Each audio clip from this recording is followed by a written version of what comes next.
I think I found one of the worst horror franchises of all time. Like, I have watched Texas Chainsaw Massacre, Silent Night, Deadly Night, Leprechaun, and Evil Bong, and I think Hatchet is worse. It's Why did I make me do this? You guys get the gist by now. My rankings are pretty simple. I'm just going to be going through all of the movies in the franchise. This time we got 4. I'm going to be ranking them from worst to best. But here's the thing with this franchise is that the bottom 3 flip a coin. Like, they're all awful. Like, it just comes down to which one has the most redeeming qualities about it. Most of them have none, but don't be mad if your least favorite is at number 2. Because I'm telling you, all of my bottom 3 are awful. They could all be number 4.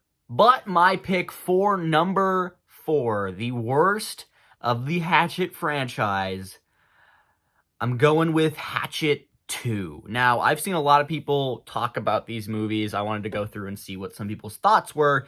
And for the most part, people consider Hatchet 4 or Victor Crowley to be the worst of the series. And like I said, I don't disagree with that. It's awful, but this one for me just had the least fun. Like, the kills are still solid here. Obviously, the original, that is what it's known for, is having amazing kills. And the kills in this one, again, not terrible. Like, they're pretty good in here. I would have preferred if they were a little bit more unique. Like, they're just super gory, but they're not creative at all. So that was just one thing that really bugged me. They bring back Tony Todd. He's not, I mean, he's the best part of the movie, but, like, that's not saying much.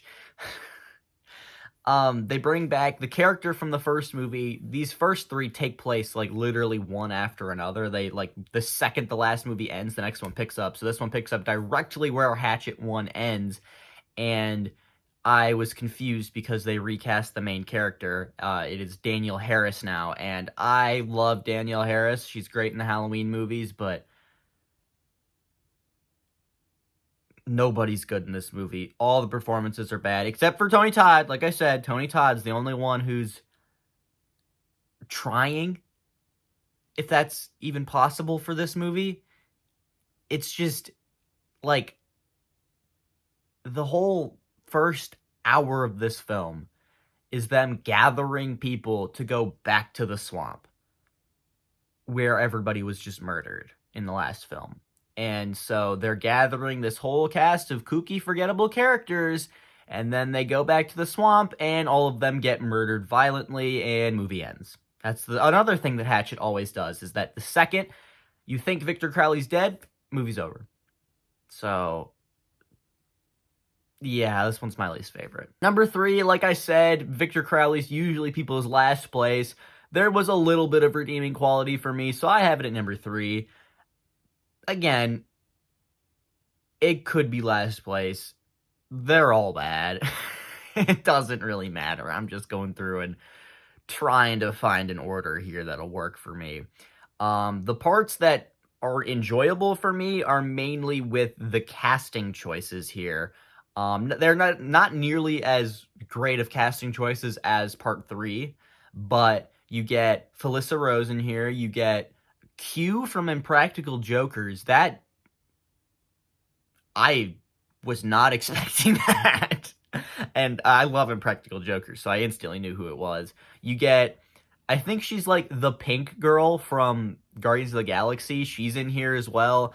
It was fun to see all the different characters. Well, Doofy from Scary Movie's in here.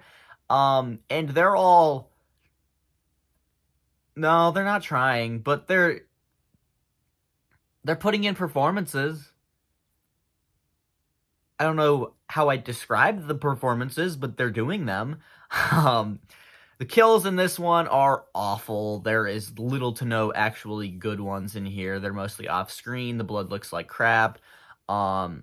This is by far the cheapest of all of the Hatchet movies. It just looks cheap. Every scene, every set looks like crap. The plane crash could have been an interesting concept here, but the plane set looks like crap. The plane crash is completely off-screen. All of the ensuing chaos is bullshit. All these movies are bad. Like, it's just, oh, okay, so we got one group of characters who's going to record a ritual here, or a movie that ends up with a ritual that brings back Victor Crowley, and then you get another group that crashes on a plane, and then they converge on the plane, and now Victor Crowley's picking them off one by one. And then they kill Victor Crowley in the end. Yay, movie's over. So, not good. Not good at all, but, you know, I was going to say it could be worse, but, like, not really. Number 2, this movie could be your number 4, and I would not argue on it. I wouldn't. Hatchet 3. It's the same thing as part 2 and part 4. Group of characters goes into the woods, group of characters gets violently murdered, and movie ends. This time, we have a lot of interesting casting choices. You got Zach Galligan from Critters. You got Caroline Williams from Texas Chainsaw Massacre 2. You got Danielle Harris is back. You got Derek Mears. Oh my god, that pissed me off so bad. Derek Mears, who plays Jason Voorhees in the 2009 remake of Friday the 13th, and Kane Hodder, who plays Victor Crowley. We could have had new Jason versus old Jason fighting. And instead, Derek Mears gets killed in like 2 seconds. So, it just pissed me off. Oh, and Sid Haig is in here as well. Rest in peace. Like, there's so many horror icons in here that are just wasted. And, like, some of them aren't even doing good performances. Like, I love Caroline Williams. What the fuck is she doing? Like, it's just, the performances suck. The kills in this one are bad. Like, the first 2 have good kills. The later 2 have a bunch of off-screen kills. And it's just, I didn't like any of the kills in this one. Like, it's mainly like, oh, Victor Crowley mangles somebody off screen and throws a bloodied body back at them. Like, it's just, it felt like there was nothing going on. It was just them looking over the crime scene of the last 2 movies, and then they just get killed. And then Caroline Williams somehow, for some reason, knows how to kill Victor Crowley because she did research. That is literally how they explain it. And what they need to do is they need to go and find Victor Crowley's dad, who is cremated on the mantle of Victor Crowley's uncle. It doesn't matter. It doesn't matter who he is. But anyway, that's Sid Haig, and they go to him. He's racist for some reason. They get the ashes from him, and apparently what needs to happen is Danielle Harris specifically, she's the only one that can do it. I don't know why, but they need to throw the urn at Victor Crowley and he'll, like, melt. Why? Because she did research. That's how. That's why. And then Victor Crowley gets, the ashes thrown in his face. He melts down into, like, some little goop creature, and she shoots it. So, yeah. Like I said, if you have Hatchet 3 at your last place, I wouldn't argue. I wouldn't argue. Oh, yeah, and there's also the blood, like, splatter, splash, splish, squish sound effects.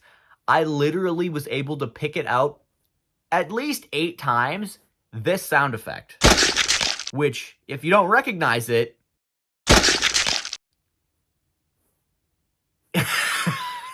like, it's literally, when you look up blood splatter sound effect, that's just what they used. This movie's so bad. It's so bad. But my number 1, with flying colors, it's not even a movie I would be like, yeah, that's a great slasher movie. Hatchet. It's the only one that I'd say is watchable. Oh my god, this franchise sucks. It's not good. It's not. It's a bad movie, but I have fun with it. It has a lot of very grotesque, gory as hell kills, but it's got a lot of problems. The characters suck so much ass. Oh, the only ones I really care about are the main 3, and they're fine. But otherwise, like I said, the rest of the characters, you got this porn director and his 2 models. You got, I watched this movie last week and I could not tell you. I can't remember any of the other characters in this film. But there's other people on here as well. There is. I just don't remember them. But there's a lot, like I said, a lot of good kills in here. Like, this is, if Terrifier didn't exist, this would be known as, like, the gore movie, because it's a lot of I think someone gets, like, their jaw ripped in half, and that one, I mean, obviously that's probably the best kill of the movie, but there was a lot where it was, like, there was a couple off-screen kills, there was a couple that were just pretty boring, but there, like I said, there's some great kills in here, which really help out a slasher movie, especially one that's this okay. It's fine. It's about these people taking a swamp tour, and they start getting picked off by Victor Crowley. Like, it's about as basic as you can get. It's fine. It's fun. Just have fun with it. The only thing that really weirded me out was in the ending when they try to do the, like, Friday the 13th chair jumper, where, you know, they jump out and pull someone out of a canoe at the end. And, like, you'd think that he killed the main guy, and then, like, it just ends. Like, right there. Like, it's, like, doesn't even conclude the story, just ends right there. And, oh yeah, in part 3, they reveal that guy didn't die, and he literally just, like, is, like, still there, and he, like, sits up, and Victor Crowley kills him. And it's, like, supposed to be a joke. And, I don't know what this series... Can we just end the video? And that's going to be it for today's video. A bit of a short one here today, because, like I said, there's only 4 movies in this franchise. I watched the entire series, and I literally was like, am I going to do a ranking on these? Like, I don't... Like, it was my plan to do a ranking on them, but I considered not doing it. But I figured if I was going to put in the effort and watch 4 hours of movies, I should probably do my video on it. So this is my ranking on Hatchet. Don't ask me to talk about these movies ever again, because I won't remember any of them. Yeah, that's going to be it for today's video. Remember, if you did enjoy, make sure to like and subscribe. So if you want to see more videos like it in the future, hit the bell notification to be notified when I post any brand new videos. And until next time, comment down below some more video ideas for me, or some of your own opinions on these Hatchet films. And I'll see you guys in the next one.